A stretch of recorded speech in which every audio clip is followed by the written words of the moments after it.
नमस्कार दोस्तों, आपका बहुत बहुत स्वागत है हमारे YouTube चैनल आशीष ज्ञान में। तो दोस्तों, आपके लिए बहुत ही ज़्यादा खुशखबरी है कि एसएससी CHSL की वैकेंसी जो 10+2 यानी 12th लेवल पर जो 12th जो पास हैं वो फॉर्म भर सकते हैं। उसके लिए दोस्तों 3131 वैकेंसीज अब तक रिपोर्टेड हो चुकी हैं, आ चुकी हैं। ऑफिशियल नोटिफिकेशन दोस्तों आ चुका है। इसके बारे में मैं जो है पूरी जानकारी आपको दूंगा, और जो जो मेजर चेंजेस हुए हैं उसके बारे में भी बताऊंगा। तो वीडियो को अंत तक देखिएगा, वीडियो को लाइक कर दीजिए, चैनल को सब्सक्राइब कर लीजिए दोस्तों। तो दोस्तों, जैसा कि आपको पता है कि एसएससी CHSL का नोटिफिकेशन आ चुका, तो उसमें जो इम्पोर्टेंट डेट है वो आप लोग नोट कर लीजिए कि लास्ट डेट जो date of submission of online application आज से दोस्तों स्टार्ट हो रहा है, और कब तक चलेगा? 18 जुलाई तक। ठीक है, उसके बाद दोस्तों लास्ट डेट क्या है? 18 जुलाई ही है। ठीक है। आप फीस पेमेंट की 19 जुलाई तक है, ये 11 बजे तक है रात के। और जो करेक्शन का विंडो खुलेगा वो 23 और 24 को खुलेगा 11 बजे रात तक। ये चीज़ जरूर ध्यान दीजिएगा। और कंप्यूटर बेस्ड एग्जामिनेशन जो होगा वो 8 सितंबर से 18 सितंबर के बीच में होगा। ठीक है। और जो टायर 2 है, computer based examination of February March, ये दोस्तों यहाँ पर 2025 की जगह 2026 होगा। ठीक है। अब इसकी करेक्शन के लिए एसएससी पर जल्दी नोटिस कोई ना कोई आएगा जरूर, तो उसके बारे में मैं अपने टेलीग्राम चैनल पर आपको बता दूंगा। ठीक है दोस्तों। इससे पहले दोस्तों हमारा यूट्यूब चैनल और टेलीग्राम और व्हाट्सएप कम्युनिटी और इंस्टाग्राम पेज, ये जरूर दोस्तों सब्सक्राइब कर लीजिए, लाइक कर दीजिए। टेलीग्राम चैनल पर मैं दोस्तों जो भी एसएससी या फिर अदर एग्जामिनेशन से रिलेटेड जानकारियाँ हैं सब इसमें डालता रहता हूँ। तो इसलिए टेलीग्राम चैनल और व्हाट्सएप कम्युनिटी को जो जरूर ही जो है सब्सक्राइब कर लीजिए। अभी बात करते हैं आगे जो मेजर चेंजेस हुए हैं। अगर कोई तब भी दिक्कत आती है तो टोल फ्री नंबर में दे रखा है, आप जो है फ़ोन कर सकते हैं, एसएससी का होता है। ठीक है। अभी इसके बाद मैं एक वीडियो बनाने वाला हूँ कि how to apply, how to fill up form, तो कैसे फॉर्म भरना है उसके बारे में भी बताऊंगा। दोस्तों, ये बेसिकली ग्रुप सी की पोस्ट होती है, और इसमें एलडीसी जेएसए लेवल 2 की पोस्ट है ये। ठीक है, लेवल 2 मतलब 1900 ग्रेड पे। ठीक है। और इसकी सैलरी आप कम से कम दोस्तों होती है 32,000 इन हैंड 32,000 से कम नहीं आएगी आपकी। और ये डिपेंड करता है दोस्तों कि आप किस सिटी में हैं। अगर आप दिल्ली में हैं तो आपके 35,000 भी आ सकती है। ठीक है। और अगर मान लीजिए छोटे शहर में भोपाल या इंदौर में है तो वहाँ पर कम सैलरी आएगी, क्योंकि वो वाई सिटी होते हैं। ठीक है। और इसमें डाटा एंट्री ऑपरेटर की पोस्ट है जो लेवल 4 यानी 2400 ग्रेड पे की है। इसकी सैलरी करीब आपको 40,000 आएगी। और लेवल 5 की भी है। लेवल 5 की सैलरी आपकी जो मिलेगी 45,000 मिनिमम होगी, और मैक्सिमम दोस्तों 54,000 तक जा सकती है, depend on city.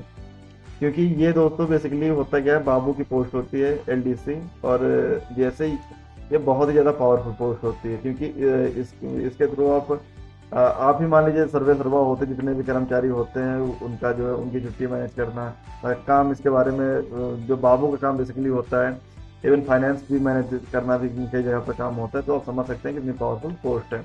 Data entry operator grade 2 की पोस्ट, ग्रेड 4 की पोस्ट है। और ये है जो है इसमें भी सैलरी आपके ऑलमोस्ट 40,000 के आसपास बनेगी। एक जानकारी और इम्पोर्टेंट जानकारी मैं आपको दे दूं, क्योंकि कोई और शायद यूट्यूब पर ना बताए, बट मैं आपको बता देता हूँ। इस पोस्ट को ज्वाइन करने का फ़ायदा क्या है। इस पोस्ट को ज्वाइन करने का फ़ायदा ये है दोस्तों कि आप लोग इसको ज्वाइन करने के बाद 3 साल या 4 साल का एक्सपीरियंस या फिर 2 साल का एक्सपीरियंस हो जाता है, तो अदर इंस्टीट्यूशन में या फिर मिनिस्ट्री में वैकेंसीज निकलती हैं, या फिर सिलेक्शन पोस्ट में वैकेंसीज निकलती हैं जिसमें क्लेरिकल लेवल पर कम से कम 4 साल या 5 साल का एक्सपीरियंस या फिर 2 साल का 3 साल का एक्सपीरियंस मांगते हैं। ठीक है। और उस समय दोस्तों बहुत लोगों के पास एक्सपीरियंस नहीं होता है, क्योंकि बहुत लोगों को जानकारी नहीं होती है, तो इसलिए उनके पास वो वाली वैकेंसीज कई बार जो है खाली चली जाती हैं, पोस्ट ही फिलअप नहीं होती है, और वो डायरेक्ट लेवल 6 या लेवल 7 की वैकेंसीज होती हैं। तो इसलिए इस वाली वैकेंसी के लिए जो फॉर्म निकले हैं CHSL के, वो जरूर भर दीजिएगा। टेंटेटिव वैकेंसीज की बात की जाए दोस्तों, जैसे कि मैंने बताया कि 3131 है। रिजर्वेशन एज के बारे में दोस्तों, इसमें एक एज क्राइटेरिया बहुत इंपॉर्टेंट हो जाता है। सिटीजनशिप इंडिया में, बाकी ये चीज़ आप लोग इंडियन ही होंगे। एज लिमिट की बात की जाए दोस्तों, इसमें 1/1/2026 काउंट किया गया है, जो कि बहुत ही सही है। अब मान लीजिए किसी की एज अभी 1 जुलाई में अगर कंसीडर करता तो 6 महीना जो है कम हो जाती, लेकिन अभी जो एज है मिनिमम आपकी 18 साल की एज होनी चाहिए और मैक्सिमम 27। ठीक है, तो 6 महीने का समझ लीजिए एक हिसाब से रिलैक्सेशन है। ठीक है, और एज पर कैटेगरी रिजर्वेशन दोस्तों मिलेगा SC/ST को 5 साल, OBC को 3 साल, और जो भी एक्स सर्विस मैन है 3 साल का जो है मिलेगा रिजर्वेशन। और जो इस समय वर्किंग है उनके लिए अप टू 40 ईयर एज तक जो है फॉर्म भर सकते हैं। ठीक है, सेंट्रल गवर्नमेंट एम्प्लॉयज़ के लिए है ये। इसके पैटर्न की बात की जाए दोस्तों, तो प्रोसेस बहुत ही सिंपल होता है। इसमें प्री 100 नंबर का 100 क्वेश्चन होते हैं, 200 नंबर का होता है, और मेंस इसका टायर 2 अलग से लिया जाता है। और जो प्री होता है दोस्तों, वो मैं 1 मिनट आपको बता रहा हूँ। ये जो प्री होता है, बेसिक नॉलेज चाहिए इंग्लिश की। ठीक है, और 50 क्वेश्चन 25 क्वेश्चन 50 मार्क्स। रीजनिंग का के जो 25 क्वेश्चन 50 मार्क्स, और क्वांटिटेटिव एप्टीट्यूड के 25 क्वेश्चन 50 मार्क्स। जनरल अवेयरनेस का भी सेम है। और इसमें 260 मिनट का टाइम होता है, कोई सेक्शनल टाइमिंग नहीं होती जैसे बैंक में होती है। तो इसमें आप आराम से टाइम मैनेज करके आप जो है पेपर जो सॉल्व कर सकते हैं। इसी कट ऑफ भी मैं आपको बताने वाला हूँ, तो वीडियो के अंत तक बने रहिएगा। पेपर बहुत ही सिंपल है, 1 घंटे का पेपर होता है, तो आप आराम से इसे सॉल्व कर सकते हैं। और जो मेंस होता है उसमें 30 क्वेश्चन होते हैं, और इसमें जो नेगेटिव मार्किंग होती है दोस्तों, ये होती है 0.5। ठीक है, यानी 1/4 नेगेटिव मार्किंग है। ठीक है, और सॉरी 1/2 होगी। मैथमेटिक्स जो टायर 2 है उसमें दोस्तों मैथमेटिक्स रीजनिंग सेक्शन 1 होगा, और इसमें 30 क्वेश्चन मैथ के, 30 क्वेश्चन रीजनिंग के। पेपर थोड़ा दोस्तों टफ होता है सीजीएल की अपेक्षा बात की जाए तो। ठीक है, और इसमें 180 मार्क्स के होंगे। ये जो पूरा सेक्शन है 180 मार्क्स का होता है, और सिर्फ 1 आवर्स मिलता है।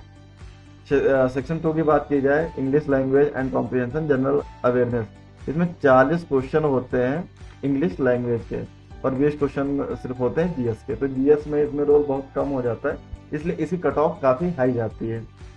और टोटल दोस्तों जो मार्क्स होता है वो 180। अब ये जो सेक्शन 1 है, सेक्शन 2, इसी को मिला के दोस्तों कट ऑफ बनती है, जो होता है 360 में कट ऑफ जो है आपकी बनेगी। नीचे जो है सेक्शन 3 की बात की जाए, इसमें कंप्यूटर नॉलेज पूछी जाएगी, जिसमें जो 15 क्वेश्चन होंगे, और हर एक क्वेश्चन जो होगा वो दोस्तों 3 नंबर का होगा, और 45 ये क्वालिफाइंग होता है। अगर आप इसमें फेल हो जाते हैं, नीचे वाले दोनों सेक्शन में अगर आप फेल हो जाते हैं, तो ऊपर आप 380 में से आप 340 नंबर भी ले आएंगे, 350 भी लेंगे, तब भी आप फेल ही माने जाएंगे। तो इसलिए इन सेक्शन को कभी भी इग्नोर मत करिएगा। हालांकि कंपेरेटिवली आसान भी होता है। इसमें दोस्तों टाइपिंग वगैरह होती है, 20 मिनट की टाइपिंग होती है, सॉरी 15 मिनट की टाइपिंग होती है, और टाइपिंग काफ़ी हार्ड होती है, ये भी बताते हैं। इससे सीजीएल से अगर कंपेयर करेंगे तो फिर इसकी टाइपिंग बहुत हार्ड होती है। ठीक है, अब बात कर ली जाए दोस्तों कि कट ऑफ कितनी गई थी लास्ट ईयर, क्योंकि उसी बेस पर जो है आप तैयारी करेंगे। तो ये 2023, 22, 21, 20, 18 और 19 ये जो है निकाल कर लाया हूँ दोस्तों। ये इतनी कट ऑफ गई थी अनरिजर्व की 150। देखिए कैसे बढ़ रही है कट ऑफ 18 में। हाँ, ये कट ऑफ जो है लेवल ऑफ पेपर के ऊपर डिपेंड करता है, वैकेंसीज के ऊपर डिपेंड करता है। तो जिस हिसाब से पेपर होता है, जिस हिसाब से वैकेंसीज होती है, और नंबर ऑफ कैंडिडेट जो अप्लाई करते हैं, उसके बेस पर जो कट ऑफ डिसाइड होती है। अभी बात की जाए 2018 की दोस्तों, तो 135 गई थी कट ऑफ, और 2022 की बात की जाए तो 157 कट ऑफ गई थी, और 2023 में 154 लगभग 154 गई थी। ऐसे ही ओबीसी की बात की जाए दोस्तों 152, यानी आपको फ्री में कम से कम 160 नंबर तो स्कोर करना ही पड़ेगा, तभी आप जो है क्वालिफाई करेंगे पेपर 2 के लिए। ठीक है दोस्तों, तो आगे मैं डिटेल वीडियो इस पर फॉर्म कैसे भरना है उसके बारे में नेक्स्ट जो वीडियो मेरी आएगी। तब तक के लिए वीडियो को लाइक कर दीजिए और चैनल को सब्सक्राइब कर लीजिए, और टेलीग्राम और व्हाट्सएप कम्युनिटी से जुड़ना ना भूलें दोस्तों। वीडियो देखने के लिए आपका बहुत बहुत धन्यवाद। आपका दिन शुभ हो। जय हिंद।